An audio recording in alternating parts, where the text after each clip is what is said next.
Africa should never be seen as a continent that needs generosity. We want to be treated as equals. The other important thing for this to happen, it will help us not to participate as unequal cousins in these institutions. It will help us to participate fully, and so that we don't have a sense that we are beggars, that we are being dealt with out of generosity. I think it's important in the new era that the world is in now that there should be a good measure of equality among sovereign nations. You know, recently, 7 African countries decided to go and put a call for peace to Ukraine and to Russia. And we raised a number of issues. Zambia was represented, Comoros was represented, Republic of Congo was represented, Senegal was represented, Uganda, as well as South Africa. So we were all represented, and Egypt as well. So we were all at one, that even as we were going to address an issue of the war which has had a negative impact on the African continent, which is the rise in prices for food, rise in prices for fertilizers, we were clear that we are not going there as beggars. We are not going to ask for a favor to both Ukraine and Russia. We were going there to say, open up the Black Sea Channel so that the grains and the fertilizers should go into the world market. So we were not on a begging mission, even as we are in great need as a continent and all that. That should go to demonstrate that Africa should never be seen as a continent that needs generosity. We want to be treated as equals. Even in the multilateral institutions, we want to be treated as equals.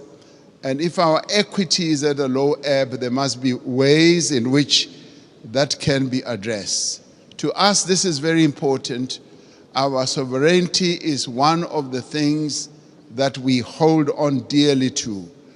And we demonstrated that very clearly to both President Zelensky and to President Putin when it came to this issue. Even as there were suggestions that, yes, we can donate this, we can donate that, we said, we want you to release these grains and fertilizers to the world market so that the world can trade in these commodities and other issues we can handle in a different way. I wanted to make that point so that it should be understood where Africa has evolved up to. We want to be key players on the world stage, want to be key players even in the financial markets and in the MDBs. Now, these are the positive things. I do, Mr. President Macron, want us to address another issue which to us is a bit of a negative. You will have heard President Sisi talking about the 100 billion that was promised in Paris. President Sassou Nguesso yesterday as well also spoke about it at the dinner. Now there is that issue that a number of the commitments that have been made have not really been fully lived up to. But before I get into details, let me immediately say that we recognize the many initiatives that have been put on the table, and a number of countries here have done so. Germany has gone out of the way to put a number of initiatives, and the US has also done a number of things. But there have been times when we felt like we were beggars. I played a key role as chair of the African Union during the COVID period. We felt like we were beggars when it came to vaccine availability, when we felt we needed access to vaccines, and the Northern Hemisphere countries had bought all the vaccines in the world, and they were hogging them. And they didn't want to release them at the time when we needed them most. And we felt like we were begging. And at times it felt like they would just be droppings from the table, that yes, we will give you that and that. And let me tell you something that generated a lot of resentment. We resented that, and it got worse when we said we want to manufacture our own vaccines. And when we went to the WTO, there was a lot of resistance, enormous resistance. And we kept saying, what is more important, life or profits by your big pharmaceutical companies?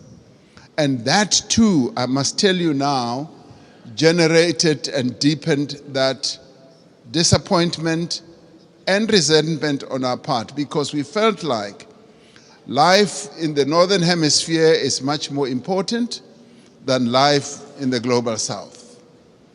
And these are issues that need to be addressed. And I'm glad that we are all seated here like this, because we've got to get to the heart of these matters and address them. Now, I come to promises that have been made. And Chancellor Scholz was saying, we've got to walk the talk. Yes, we want to see the talk being walked. President Sassou Nguesso yesterday said at the dinner, $100 billion was promised per year. And he was saying, I've never seen that. And many of us will testify that that $100 billion has never really been made available.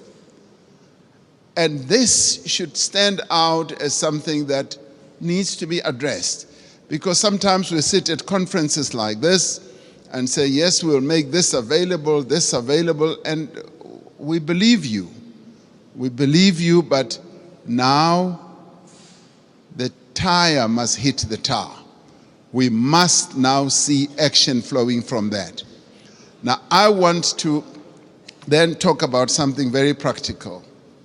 President Sassou Nguesso raised it yesterday. He said he would be happy if flowing from this summit, we do something very practical on the infrastructure side. Having said that 600 million people in Africa do not have electricity, and yet we've got all the resources to generate electricity, particularly the mighty Congo River, and that there have been plans to build a number of power stations that will generate, in my calculation, up to 70,000 megawatts. And he said, and I want to speak in support of this proposal, that to prove that these summits are not summits where we just talk, flowing from the Paris COP as well as others, let us now put money on the table and collectively say we are going to address this mega project. A mega project which will in the end generate electricity for up to 12, 15 African countries all at one go.